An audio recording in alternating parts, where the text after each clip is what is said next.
विपक्ष के सवालों पर डिप्टी सीएम विजय शर्मा ने करारा जवाब दिया और उन्होंने कांग्रेस को लेकर कहा है कि उन्हें प्रदेश की जनता से माफी मांगनी चाहिए। जनता से किए कोई वादे कांग्रेस ने पूरे नहीं किए।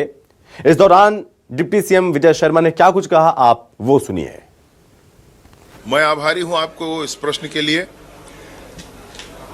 विधानसभा चुनाव के दौरान पहले चरण के मतदान से 5 दिन पहले भाजपा का घोषणा पत्र आ गया था और भाजपा के घोषणा पत्र के बाद 1 लाख की सभा थी आदरणीय योगी आदित्यनाथ जी की। उसमें भी मैंने स्पष्ट किया था कि भाजपा घोषणा पत्र आ गया, इस आधार पर आपको निर्णय करना है। और न सिर्फ कवर्धा वरन पूरे प्रदेश का वही था विषय। और फिर जनता ने निर्णय किया है। मैं 40,000 मतों से जीतकर आपके सामने खड़ा हूं। मैं आपसे कहना यह चाहता हूं कि आज जो बात हो रही है वो राजनीति है।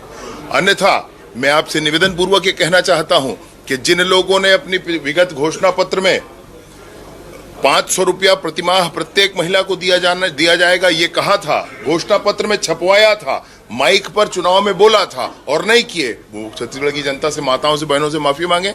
जिन्होंने गंगा जल की कसम खाई कि हम शराब की बंदी करेंगे और उसको भी घोषणा पत्र में लिखा, चुनाव में चिल्ला कर कहा और नहीं किया, उन्होंने शराबबंदी नहीं की, उनको छत्तीसगढ़ की जनता से माफी मांगना चाहिए। माताओं बहनों से उन्होंने कहा कि हम स्व सहायता समूह का कर्जा माफ करेंगे, 1 रुपया माफ नहीं किया, उनको छत्तीसगढ़ की माताओं बहनों से माफी मांगना चाहिए। उन्होंने ये कहा कि जो बुजुर्ग हैं उनको 1,000 और 1,500 रुपया पेंशन दिया जाएगा, इसका वो घोषणा पत्र में लिखा, चुनाव में चिल्लाकर कहा और नहीं किया, उनको छत्तीसगढ़ की जनता से माफी मांगनी चाहिए। मैं आपसे कहना चाहता हूं, विधवा माताओं बहनों को भी कहा था कि 1,000 रुपया महीना देंगे, 1 रुपया किसी को नहीं दिया।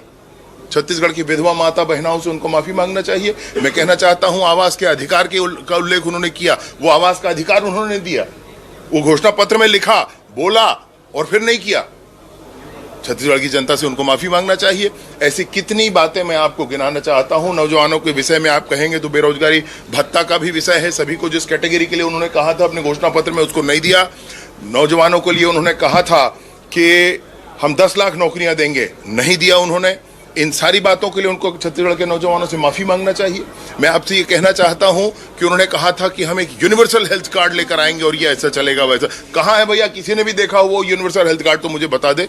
तो ऐसे झूठ अफवाह के साथ चुनाव लड़े वो उनके घोषणा पत्र में वो था, उन्होंने चुनाव में कहा और नहीं किया, उनको छत्तीसगढ़ की जनता से माफी मांगना चाहिए।